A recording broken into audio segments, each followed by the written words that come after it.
चलिए, हम लोग अभी तक 2 टॉपिक कंप्लीट कर चुके हैं वेव ऑप्टिक्स के अंदर। एक हो गया हमारा रिफ्लेक्शन, दूसरा हो गया रिफ्रैक्शन। रिफ्लेक्शन में हम लोगों ने सारा मिरर से रिलेटेड पढ़ा। रिफ्रैक्शन के अंदर अपन ने सब कुछ लेंस से रिलेटेड पढ़ा। अब अपन जो पढ़ रहे हैं वो चालू हो रहा है डिस्पर्शन से रिलेटेड। हेडिंग डिस्पर्शन नहीं डाल रहा अभी अपन लोग पढ़ रहे हैं अबाउट प्रिज्म। ये जो आपको डायग्राम दिया हुआ है ऊपर बोर्ड पे बना हुआ है, that is a prism. Prism क्या होता है? नहीं, वो उसका काम है। It is a part of transparent refracting medium having two plane surfaces, two edges which help in refraction. Actually 3 dimensional structure होता है, अपन ने ऐसा ड्रॉ नहीं कर सकते अपन। अदरवाइज अपने को यहाँ पे ऐसे ऐसे पूरा ये पार्ट नजर आएगा, क्योंकि पीछे की तरफ भी ये पार्ट प्रेजेंट है। तो इसमें 2 सरफेस जो है वो हमारे लिए रिफ्रैक्टिंग कहलाते हैं। इसे हम लोग नाम देते हैं प्रिज्म।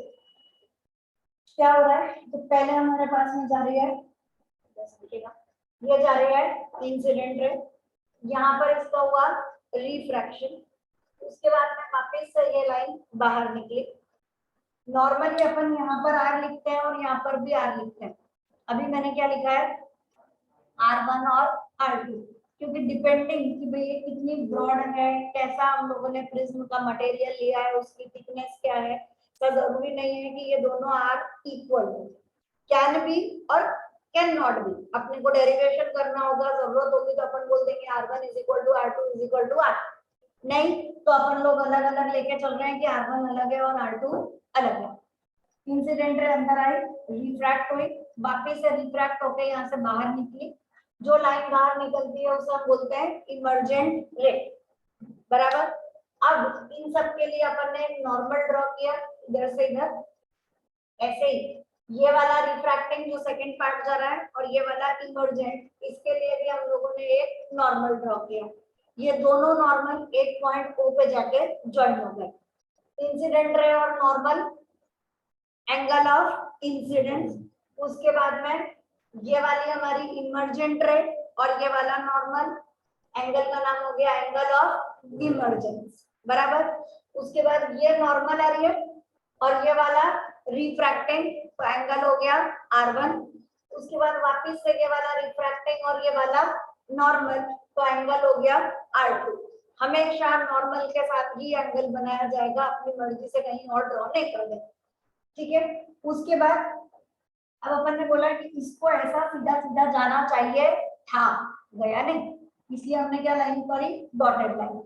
ऐसे ये जो इमर्जेंट रे है इसको भी हम लोग सीधे सीधे सीधे सीधे पीछे तक लेकर आ गए। तो इंसिडेंट रे सीधे सीधे और इमर्जेंट रे पीछे पीछे हम लोग स्ट्रेट लेके गए। जिस पॉइंट पर ये दोनों मिले उस पॉइंट को हमने नाम दे दिया T। और यहाँ बाहर की तरफ जो एंगल बना that is called as angle of deviation. हमने उसे डेल्टा से डिनोट किया। डेविएशन सीधा जाना चाहिए था पर ये ऐसा गया नहीं, तो कितना डेविएट हो गया, कितना रास्ता उसने अपना बदला, that is called as angle of deviation denoted by delta. बराबर पता चलेगा सारे सिंबल। उसके बाद ABC अपन ने प्रिज्म को लिया और एंगल A मैंने यहाँ पर लिखा है। This angle A is called as angle of prism. इसे हम कैपिटल A से ही डिनोट करते हैं। बाकी आप एंगल प्रिज्म को आप चाहो तो PQR दे दो, कुछ भी दे दो, XYZ दे दो, लेकिन angle of prism is denoted bye A। उसके अलावा I, R1, R2, E और डेल्टा, ये सारी चीजें आपके लिए सेम रहेगी। बाकी आपकी मर्जी PO, RS, आपको जो बदलना हो वो आप बदलो, लेकिन एंगल वगैरह अपन लोग यहाँ पर चेंज नहीं करते। ठीक। अब लिखना चालू करते टाइम तो अपने को बहुत सारे सब एंगलों के नाम देने पड़ते हैं। तरीका जो होता है पूरा उसमें हमें थियरी लिखनी चाहिए। जैसे ये हो गया angle NQP is equal to I। इसका वर्टिकली ऑपोजिट एंगल कौन सा होगा? O भैया। उसका वर्टिकली ऑपोजिट होगा TQO। पूरा जो एंगल है देखो ना, ये लाइन और ये लाइन, ठीक है, तो ये वाला पूरा एंगल जो है टी क्यू ओ, इसीलिए मुझे लिखना पड़ता है T Q O is equal to angle of incidence that is I, बराबर। ऐसे इधर हमारे पास में जा रहा है N dash R S, angle of emergence, इसका vertically opposite angle T R O, ये आर बीच में लिखूं या, ठीक है, it is T R O, पूरे वाले एंगल को हम लोग नाम देंगे एंगल ऑफ इमर्जेंस टी, बराबर। अब R1 वगैरह ठीक है, लिखना हो तो आपकी मर्जी कि भाई R1 भी से बोल रहे हैं, R2 भी से बोल रहे हैं, वो सब अपनी जगह पर, ठीक है। अब अपने को ढूंढ क्या है, टॉपिक हमारा रहेगा, हाँ हेडिंग अभी मैंने नहीं डाला है, हेडिंग लिखेंगे आप refraction through a prism, refraction through a prism. उसमें स्टेटमेंट लिखे when a ray passes through a prism, when a ray passes through a prism,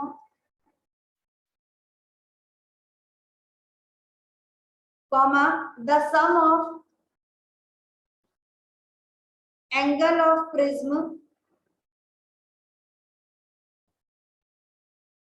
and the angle of deviation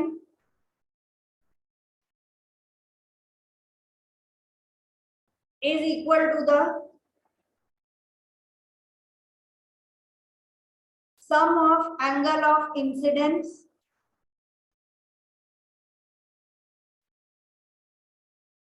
and the angle of emergence.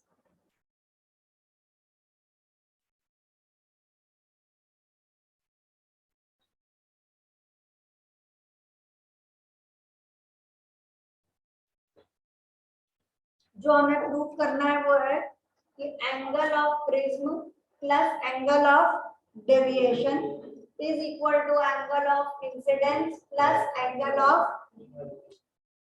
ये line हमें यहाँ पर proof कर देनी है कि a plus delta is equal to I plus E, ठीक है। शुरू करते हैं अपन, पूरा का पूरा ज्योमेट्री है, पूरा ज्योमेट्री। यहाँ पर अपन ने बोला कि T Q O is equal to I, है ना, एंगल ऑफ इंसिडेंस। तो अगर मुझे टी क्यू आर चाहिए हो तो कितना होगा, आई माइनस आर वन। पूरा लिखने की जरूरत तो नहीं है मुझे कि मैं पूरा यहाँ पर आई लिखूं फिर उसमें से बताऊंगी ये दो एंगल से बना हुआ है, थोड़ा सा समझ जाएगा। It is angle T Q R is equal to I minus, बराबर। तो मुझे ये वाला एंगल मिला, मैंने डिनोट कर दिया कि मुझे ये वाला मिल रहा है। अब ऐसे ही इधर वाला लो, angle T R Q, it is E minus, बराबर, इससे कौन सा मिल जाएगा, ये वाला, फाइन। अब एक छोटा सा ट्रायंगल देखो, ये T Q R is equal to I minus R one, T R Q is equal to E minus R two, ये दो एंगल हमारे पास में आ गए। अब एक छोटा सा ट्रायंगल टी क्यू आर, इसमें डेल्टा कौन है, हम यूज कर रहे हैं exterior angle is equal to sum of interior opposite angle, है ना। तो इन लिखना तो स्टेटमेंट पड़ेगा भाई, in triangle T Q R delta is equal to angle T Q R plus angle T R Q. Reason आपको थोड़ा बहुत देना चाहिए कि exterior angle is equal to sum of interior opposite angle. बड़े हो गए तो क्या हुआ, टी क्यू आर की जगह I minus R one plus T R Q की जगह E minus R two, bracket open करेंगे, हमारे पास आया आई प्लस ई, उसके बाद में minus R one minus R two, minus common निकाल दिया, अंदर बचा R one plus R two, this is equal to delta. ये हमारा हो गया इक्वेशन नंबर 1। अब आगे हमें यहाँ पर R1 प्लस R2 की कुछ वैल्यू चाहिए, तो R1 R2 कहाँ पर दिख रहा है, ये रहा R1, ये रहा R2 और ये वाला एक एंगल O, इन तीनों का सम कितना हो जाएगा, ठीक है। तो हम क्या लिखेंगे, एंगल यहाँ पे R1 plus R2 plus QOR is equal to 180 degree. Equation number 2, जगह खत्म हो गई है, इतना लिखिए।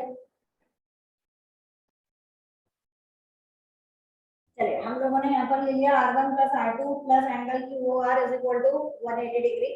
नेक्स्ट लाइन में लिखिए, स्टेटमेंट आएगा इन क्वाड्रिलैटरल AQOR, ये पूरा quadrilateral AQOR angle Q is equal to 90 degree, comma angle R is equal to 90 degree.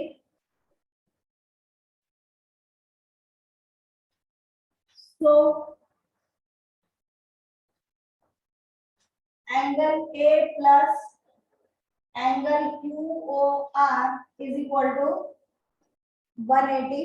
Actually पूरा आपको स्टेटमेंट लिखना है तो चारों एंगल का सम पूरा लिख लो, फिर इस सबका सम मिला के 360 डिग्री, तो ये प्लस ये प्लस ये प्लस ये इज इक्वल टू 360, ये 90 प्लस 90 180, 360 माइनस 180 इज 180, तो वो पूरा आपका स्टेटमेंट फिर क्वाड्रिलैटरल से रिलेटेड जाएगा। जंप मारनी है तो मार दिया अपन ने बता दिया कि ये दो 180 है, तो बचे हुए दो 180 हो गए। अभी दिस इज इक्वेशन नंबर 3, 2 और 3 दोनों में सामने सामने 180 आ रहा है, तो it is angle A plus angle QOR is equal to R1 plus R2 plus QOR, दोनों साइड से QOR कट हो गया, angle A is equal to R1 plus R2, equation number 4, put 4 in 1, तो यहाँ पे आ गया delta is equal to I plus E minus R1 plus R2 की जगह A को इधर ले आइए, तो A plus delta is equal to I plus E, hence proof, यही हमें प्रूफ करना है।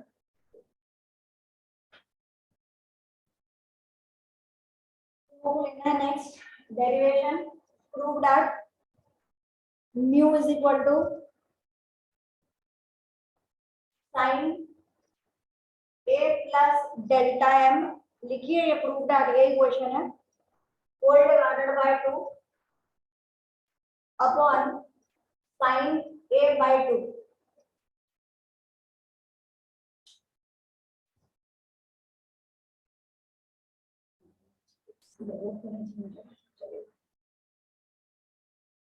टू प्रूव है mu is equal to sin A plus delta m, पूरे के नीचे 2 और उसके बाद नीचे sin A by 2, where delta m is the condition for minimum deviation.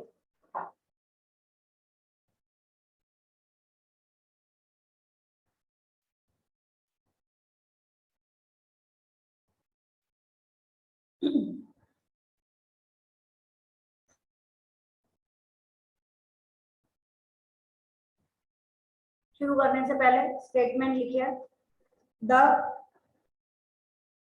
Deviation of light by prism,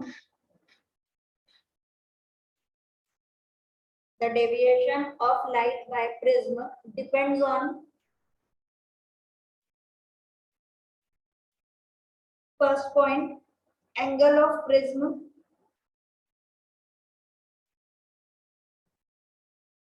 second material of prism, और third angle of incidence.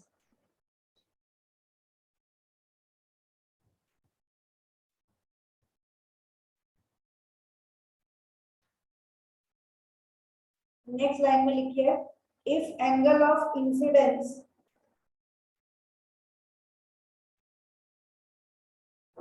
is increased gradually,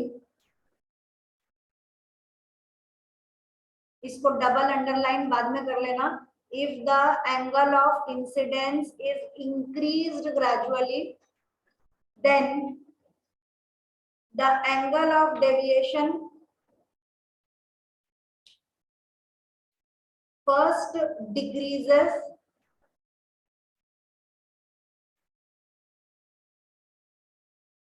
comma attains a minimum value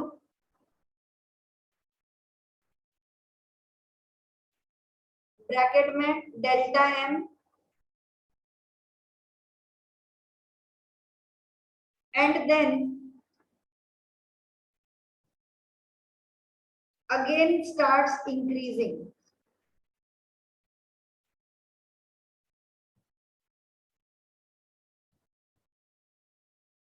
Full stop, para change. Conditions for minimum deviation.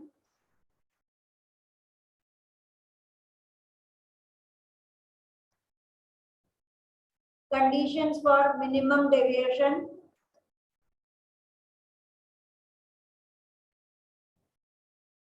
Condition number 1, R1 is equal to R2 is equal to R.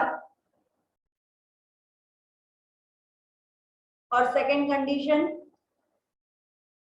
पूरा लिखोगे, angle I लिख लो, angle I is equal to नहीं, angle I is equal to angle ई,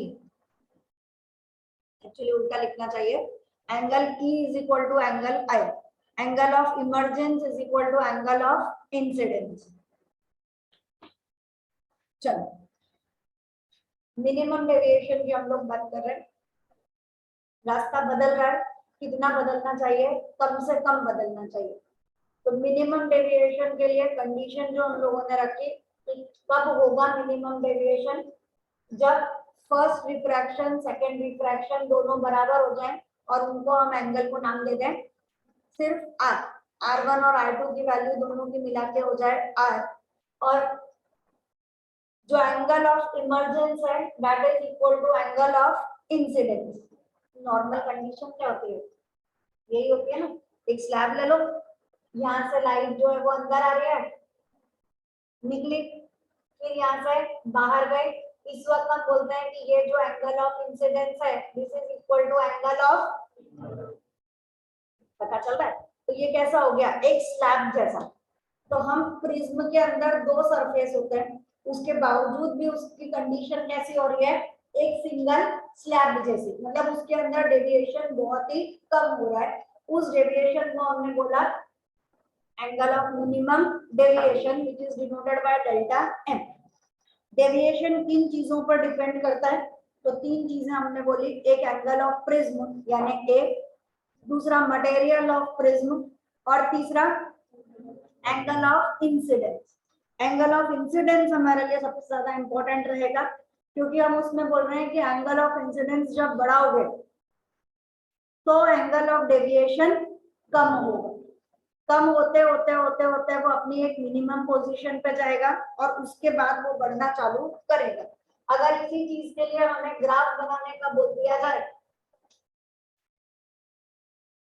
तो graph कैसा होगा, पहले value जो है वो कम होती जा रही है, तो वैल्यू डिक्रीजेस, और उसके बाद में वैल्यू इंक्रीजेस. ये वाली साइड किसकी है, कम होके बढ़ रहा है, किधर लिखोगे, इधर की इधर, angle of deviation.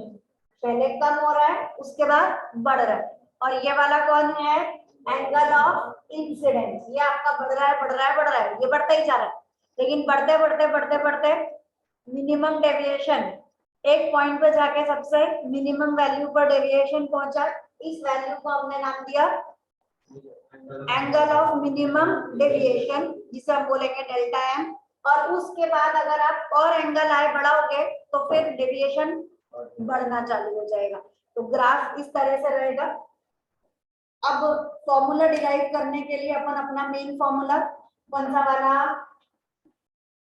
a plus delta is equal to बराबर अब हमें तो कंडीशन कौन सी चाहिए, मिनिमम डेविएशन, तो डेल्टा एम, और इस वक्त आई और ई की वैल्यू इक्वल है, तो आई प्लस आई कितना हो गया, बराबर, तो आई इज इक्वल टू